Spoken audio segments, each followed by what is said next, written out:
November মাসের শুরু মানেই এখন একটাই নাম চারদিকে, 11/11 সেল। এ যেন এক অনলাইন উৎসব, এক কেনাকাটার ঝড়, যেখানে লাজাদা থেকে শুরু করে দারাজ, আলি এক্সপ্রেস, শপিং, এমনকি অ্যামাজন পর্যন্ত সবাই ছুড়ে দিচ্ছে অজস্র অফার আর ডিসকাউন্ট। বাংলাদেশেও এখন 11/11 মানেই এক অন্যরকম উত্তেজনা। সারাদিন ধরে চলছে অর্ডার, ডিসকাউন্ট, ফ্ল্যাশ সেল আর সার্ভার ব্যস্ততায় জমে উঠেছে অনলাইন মার্কেটপ্লেসগুলো। দারাজ বাংলাদেশ, যা আলিবাবা গ্রুপের সহযোগী প্রতিষ্ঠান, তারা বলছে যে এই দিনে তারা সাধারণ দিনের তুলনায় 15 গুণ বেশি বিক্রির প্রত্যাশা করছে। কিন্তু এই 11/11 সেলের গল্পটা কোথা থেকে শুরু?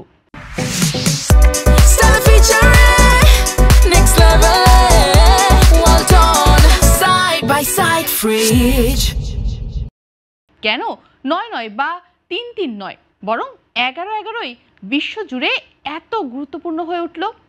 এর শুরু চীনের এক বিশ্ববিদ্যালয় থেকে। সময়টা 1993 সাল। নানজিং ইউনিভার্সিটির 4 জন ব্যাচেলার ছাত্র একদিন ভাবলেন, কেন শুধু ভালোবাসা দিবসই থাকবে প্রেমিক প্রেমিকাদের জন্য? যারা একা, তাদেরও তো একটা দিন থাকা উচিত যেখানে তারা নিজের জন্য কিছু করতে পারবে।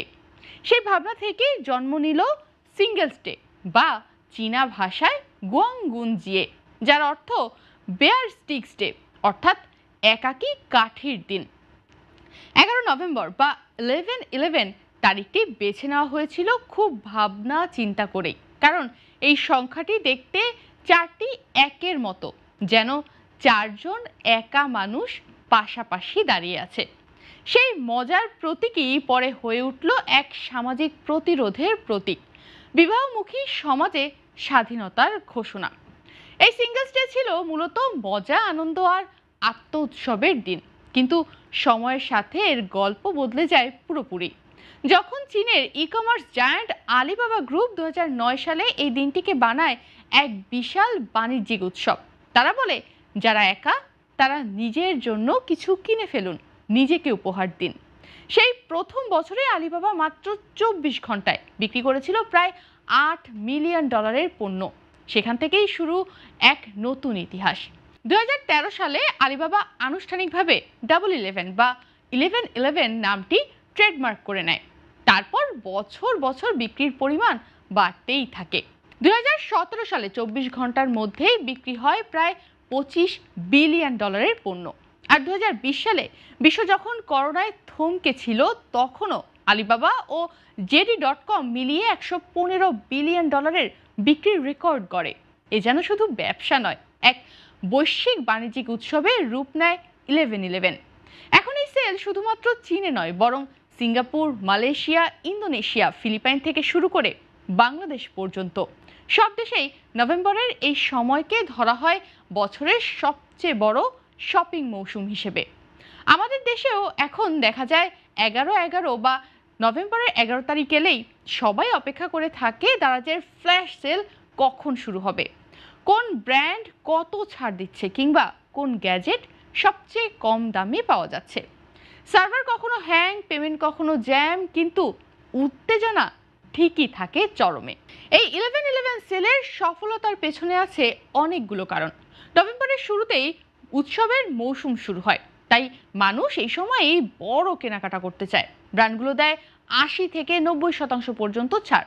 সাথে থাকে ইনফ্লুয়েন্সারদের লাইভ স্ট্রিম, আগাম কাউন্টডাউন আর গেম ভিত্তিক অফার, যা ক্রেতাকে আরও উত্তেজিত করে তোলে।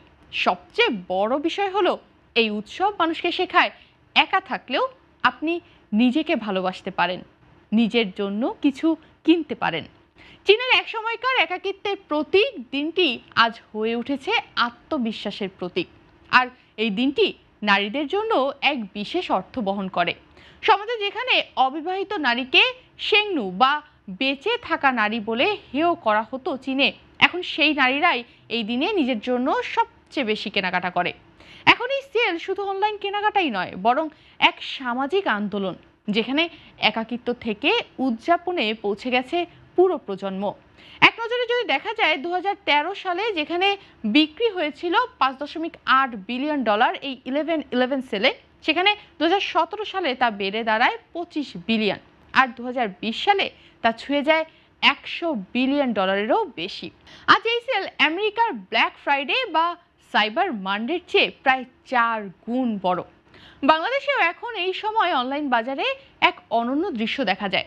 দোকানদারদের মুখে হাসি, ক্রেতাদের হাতে ফোন, আর পর্দায় ভেসে ওঠে একটাই বার্তা, 11/11 মেগা সেল চলছে। এই দিনটিতে প্রথমবারের মতো অনেকেই অনলাইন শপিং এর অভিজ্ঞতাও নেন। কারো কাছে এটা সাশ্রয়ের সুযোগ, কারো কাছে আনন্দ, আবার কারো কাছে নিজের জন্য কিছু করার এক ছোট্ট উপলক্ষ। আজকের দিনে দাঁড়িয়ে বলা যায় 11/11 আর শুধুই এক সেল নয়, এটা এক সংস্কৃতি, এক মনস্তাত্ত্বিক উদযাপন, যেখানে একা মানুষও নিজেকে উপহার দেয়, নিজের সুখটুকু নিজেই তৈরি করে নেয়। একটা দিনের, একটা তারিখের ভেতর এমন এক বিশ্বব্যাপী অর্থনীতি গড়ে উঠবে, সেটা হয়তো 1993 সালের নানজিং বিশ্ববিদ্যালয়ের 4 জন ছাত্রও কল্পনা করতে পারেননি।